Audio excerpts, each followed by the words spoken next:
OK，我们这4条呢，到目前为止，我们觉得还是实施的非常好，非常有效的。我们跟小孩的相处呢，也变得越来越容易了，轻松了，我觉得也更好玩了。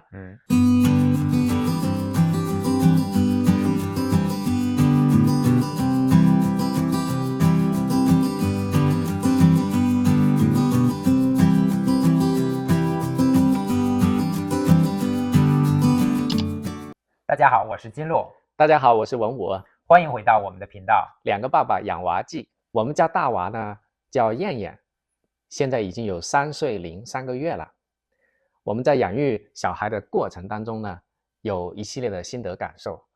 比方说，燕燕很小的时候，只有几个月，还不能走路的时候，我们觉得可好带了，吃了睡，睡了吃。然后完了以后，他开始走路了以后，就越来越感觉这娃怎么这么难搞定啊！特别是到2岁的时候，我觉得那个时候都感觉有点小崩溃，然后觉得哦，原来所有的我的这些朋友同事们讲的所谓的 terrible 2啊是真的，然后就想啊、会不会过了这个2岁以后3岁会更好带？结果发现3岁更难带，人家说 horrible 3是真的，我们也是有切身的体会。然后完了以后，哎，最近我们发现，因为他3岁零3个月了，最近我们发现他慢慢的开始好带了。其中一个重要的原因可能是他越来越容易跟我们用语言进行沟通了，那当然就慢慢的就会觉得更好带了。当然在整个这个过程当中呢，我们也总结了或者说学习到了一系列的原则来怎么样更好的去跟小孩进行沟通啊。那我们呢金鹿我们就来仔细的介绍一下我们的这些学习心得呀，怎么样去更好的抚养小孩啊。那金鹿你来说一下吧。那好啊，那我在跟带燕燕的这个过程当中呢，我总结了4个原则。OK， 就是对这种学步儿2岁到3岁的小孩，我觉得掌握了这个4个原则，带小孩还是应该会很容易的。那首先第一个原则呢，就是说要倾听，你要去认真的去听他在说些什么东西，然后你去给回应。然后一个小的技巧呢，就是说你去重复他说的话，那他觉得自己被倾听到了，他的想法被认可了，他就不会叛逆了。因为这个年龄阶段的小孩之所以会叛逆，会不好带，就是说他的自我意识在觉醒，他认识到自己是一个独立的个体，然后他需要去练习说啊，我是一个独立的个体，我能够有什么样的权利，我能够做到什么样的这种程度。所以他在不停的去尝试去探索自己的边界，同时过程当中呢，也会在探索父母的边界，这个行不行，那个行不行。所以在这个过程当中，如果你能够认真的去倾听他的想法，那这个时候他觉得自己的想法被倾听了，其实他的独立的意识慢慢也就形成了，他就不需要去叛逆，也不需要去做一些特别坏的，就是说你受不了的事情来去探索你的边界，也不需要去吸引你的注意力，因为你的注意力已经在他身上了，你已经去回应他说的话了。比如说啊，你想再看会儿电视啊，他说你想拿着这个大的抱枕坐在沙发上舒服一些，是不是啊？你是不是想出去玩啊？你就重复他说的话。有的时候你重复了他说的话，他感觉到自己被倾听了，其实他想要做的事情不是一定非要去做的。所以这个原则我觉得是最重要的，最重要的一个原则，第一个原则吧。OK。然后另外呢，燕燕最近开始我们去教他去学中文嘛，然后我最近跟他交流，我感觉他特别喜欢说是的，是的，我也注意到了。对，你不管说什么东西，你说是不是那个我们的车是红色的是吗？他说是的。我们周末去海边是不是啊？他说是的。他有的时候他好像也没怎么听懂，他就喜欢说是的。对对，是的。你觉得这个原则重要吗？你有什么体会？我觉得这个原则是有道理的。在2、3岁的这种小孩的时候，他其实是非常需要你的注意力的，他需要感觉到你的注意力在他身上，要不然的话，他就会去做各种各样让你觉得可能厌烦的事情来吸引你的注意力。其实如果你一开始就倾听他在说什么东西，肯定他在说什么东西，让他觉得你的注意力在他身上的话呢，他也就不会去做其余的那些会让你厌烦的事情了。对，比如说你全身心的去跟他在一起，跟他去玩，那注意力在这儿了，就不需要去额外的去特意的吸引你的注意力了。是的。那第2个原则呢，就是把这件事情变得好玩，变成一种游戏。有一本书，育儿书叫做《游戏力》，我觉得写的挺好的。那就是比如说在我们平时当中呢，也会说，比如说燕燕把电视关了，我们去上楼洗澡了，她可能不愿意。然后那你就说，哎，我们上楼去玩水好不好啊？或者说我说那个汪汪队的那个鹿嘛，在水里面等你呢，我们一起去跟他玩好不好啊？有的时候那他可能也就去了就。然后比如说我们带他去博物馆呐，那你说去博物馆，那他可能不知道，没有什么概念，他可能也不愿意去。对，那你说我们去看恐龙好不好啊？我们有好多好多超级超级大的恐龙啊，那他可能就愿意去了。这一点我也非常同意，因为小孩他的理解力是有限的。那如果我们可以通过一些他已经，比方说从电视里面学到的，或者从书本里面学到的一些人物或者是角色，那我们在利用他所知道的这一些信息呢，把我们生活当中想让他干的一些事情转换到这一种环境当中，以一种游戏的方式，当然他就更容易理解了，也就更容易接受了。但是我必须要补充一点呢，就是大人还是要比较投入到这个过程当中去，不能够敷衍。就是说你陪他玩，你给他注意力的时候，还是要真的是要投入进去。你玩也不能太过敷衍，你可能真的是要，至少你要钻出一种非常感兴趣、非常好玩、一种很好玩的一种口气来对他解释各种游戏啊、各种想让他做的事情啊，要不然的话，其实小孩2、3岁了，他能体会得到你是不是在真心投入的。如果你非常敷衍的话，那其实效果也会大打折扣。昨天我记得燕燕就说：“大大，你把手机放下，跟我一起玩。”是吗？对呀，我没听见呢。那第3个原则呢，就是做选择。你把2个选项给他，让他选。如果说你让他天马行空的选了，那他可能会选一个你根本就不想要的一个选项。是。那比如说你说啊，我们要换衣服啦，你要是穿这个恐龙的衣服呢，还是穿这个挖掘机的衣服呢？那你就不给他选项，说啊，他本来可能不想换衣服啊，对吧？你说你穿这个衣服还是穿这个衣服，那他让他去选一个。我觉得这一点是非常非常有用的，就是说让他要不要做这件事情的选项偷换成是要做这个还是要做那个，那他就会感觉到，哎，我有选择的权利，我做的事情是我自己选择的，那他就更容易去做这个事情。就不是要做和不要做，而是说咱怎么做的选择。对，我感觉啊，还是非常有效果的。那比如说最近他不怎么愿意洗澡，然后我就跟他说，我说你是先洗头啊，还是先洗肚子啊？然后他不怎么愿意洗头嘛，他有点害怕那个水哗啦啦掉下来流到眼睛里面去。是，他就说那先洗肚子吧。那我就先洗肚子，其实就把他身上先洗好了。之后我就说该洗脸啦，那你是要我用手来给你洗脸呢，还是用毛巾来洗呢？他想了一下，用毛巾洗吧。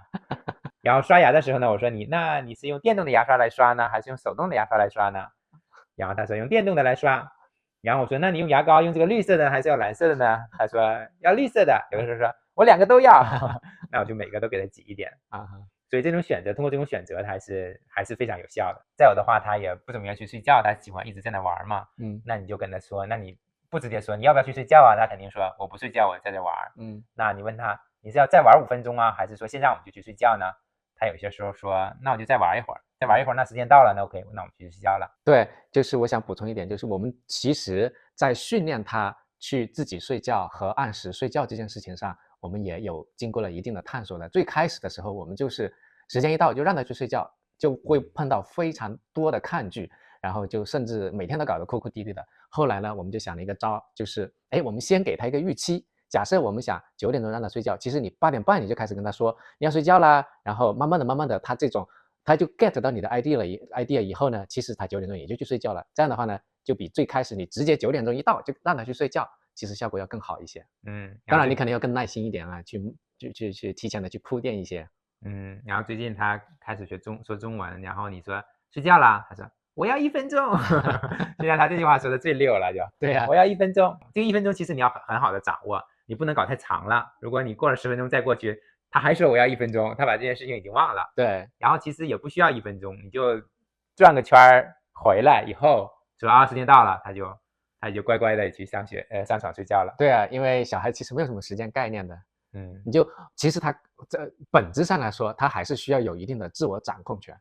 那他感觉到他的这种自我掌控权受到就是受到尊重了以后呢，那其实他也就愿意去做一些事情了。那第4个原则也是最后一个原则呢，就是适当的用一些奖惩机制。那奖惩机制呢，因为是一些外部的一些动力外部的驱动，其实最好我们在努力的去训练小孩的内部动机，那种外部的驱动尽量少用。但有些时候家长我们真的是耗尽了一天的这种心力，真的是没有耐心了。对，然后我们家长也是普通人嘛，有的时候真的是没有办法。那实在不行，那我们有些时候也还是时间非常紧急，你非常一定要他迅速的做到这件事情，那你就用一些奖惩机制。对，那首先说奖励呢，那你可能我觉得有体会吧？是的用什么样的奖励机制？那比方说有2个很特别的场景，我们每天都会要碰到，一就是让他起床收拾房间、收拾东西。那他前一天晚上可能会搭火车、玩火车，然后玩车呀、搭积木啊等等，把房间弄得一团糟。早上起来以后，那我们就希望让他养成收拾房间的习惯。那这样的话呢，那你直接说，你把房间去收拾一下，那他肯定就不乐意收拾。但是你会说，那你把房间收拾好了以后，我们就可以去看电视，我们就可以去喝牛奶。那甚至有时候你都把牛奶准备好了让他看见，然后他有了这种动机、这种物质激励以后呢，他就会说那我赶紧把东西收拾一下，然后我就可以去看电视了，我就可以去喝牛奶了。那这样的话呢，就会能够迅速的达到你想要的效果。然后早上他上学的时候，他也不愿意去上学，不愿意去坐在车上面去。对，那在这个时候呢，一些吃的东西，他很喜欢吃的一些东西来作为物质奖励，说那我们比方说我们拿着那个牛奶到车上去喝好不好？然后我们拿着这个 cookie， 你选一个 cookie， 我们到车上去吃好不好？然后他就迅速的同意了，然后你就能很快的哄他上车去上学了。那奖励的机制呢？之前我们也尝试过让他用说他不怎么愿意吃蔬菜嘛，我们就说那 OK， 你去你吃一点蔬菜，然后给你一块糖吃，或者说你吃点蔬菜，我给你个冰淇淋吃。我们也尝试过用这种方法，他能够吃一些，但是中间也是哭哭啼啼的，效果也不是特别好。我们也在努力的尝试到底去更好的方式让他来吃更多的蔬菜。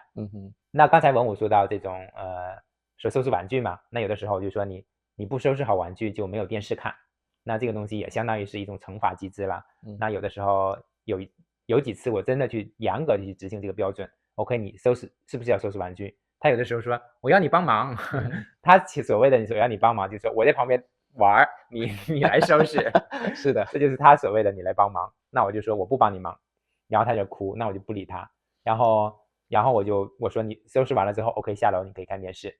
那他有时候也不太愿意，那我就说我先下楼了，我等你。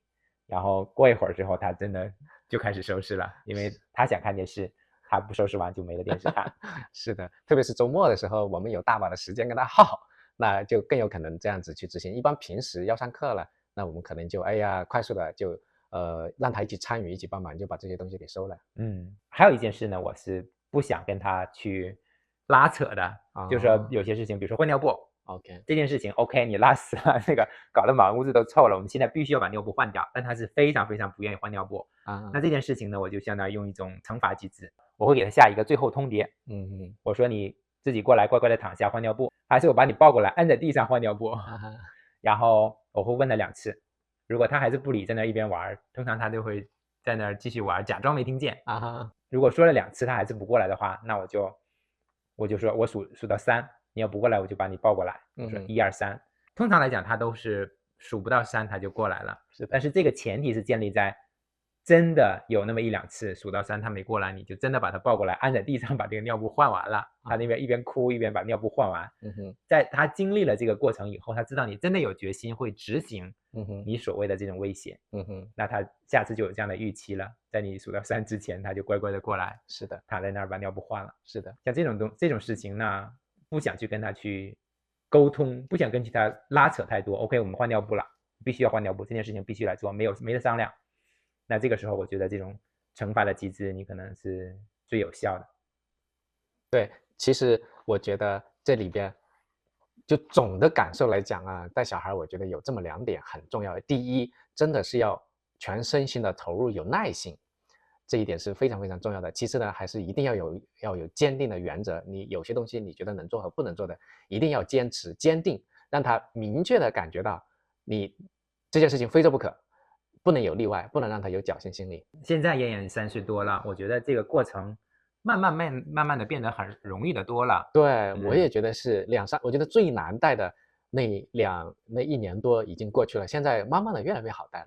我觉得可能是慢慢他的自我意识已经建立起来了，他不需要去练习，不需要去探索这些边界了，他已经知道 OK， 我说的话会被听到，会被尊重，我有了独立的自我意识。他这个已经自我意识建立好了以后，他可能就不需要去吸引你的注意力啊，不需要去探索这个边界呀。是的，而且有很多边界他知道不能去碰了。然后还有的话，他的语言能力也在逐渐的提高，现在你可以更多的去跟他去沟通了。对，是的，你跟他现在去跟他讲道理，其实也勉强可以讲得通了。是的。那这一路走来呢，我们也是不断的摸索，慢慢的去总结了这样的4条的原则。那我最开始的时候，其实我是感觉有一点的失控的感觉。是的，跟他相处的时候，慢慢就总是觉得 OK， 他时不时的就会把那个什么叫 temper tantrum， 对吧？发脾气，发巨大的脾气，然后满地打滚，然后就觉得感觉给你搞得很焦虑，觉得好像时时刻刻有个定时炸弹，不知道什么时候就爆发了一样。是。但慢慢的去摸索怎么去跟他相处，包括总结出来这4条原则，然后慢慢的我觉得已经掌握回了控制权，已经可以比较得心应手的去带他去相处。我觉得这个过程还是一个非常奇妙的一个经历吧。对呀，都是一个学习的过程嘛。那好，那再总结一下这4条原则，首先就是要倾听，然后重复他说的话。第2条呢，就是说要把事情变得好玩，尽量用游戏的心态去和他一起做，让他做一些事情，和他一起做一些事情。第3条呢，就是说尽量给他一种选择，让他有选择权。那第4条呢，就是说可以实在不行，可以适当用一些奖惩的机制。OK， 我们这4条呢，到目前为止，我们觉得还是实施的非常好，非常有效的。我们跟小孩的相处呢，也变得越来越容易了，轻松了，我觉得也更好玩了。那不知道你看了以后，你有什么感受，或者说你有什么一些养小孩或者带小孩的一些方式，也欢迎你来跟大家一起分享。那今天的视频就到这里啦。OK， 那就这样吧，拜拜拜。感谢您收看我们的视频。如果您喜欢这期视频，请您点赞。如果您还没有订阅我们的频道，欢迎订阅，这样 YouTube 算法就会把我们的视频和频道推荐给更多的观众。您的点赞和关注，我们全家都表示衷心的感谢。耶！谢谢你，谢谢你，谢谢你。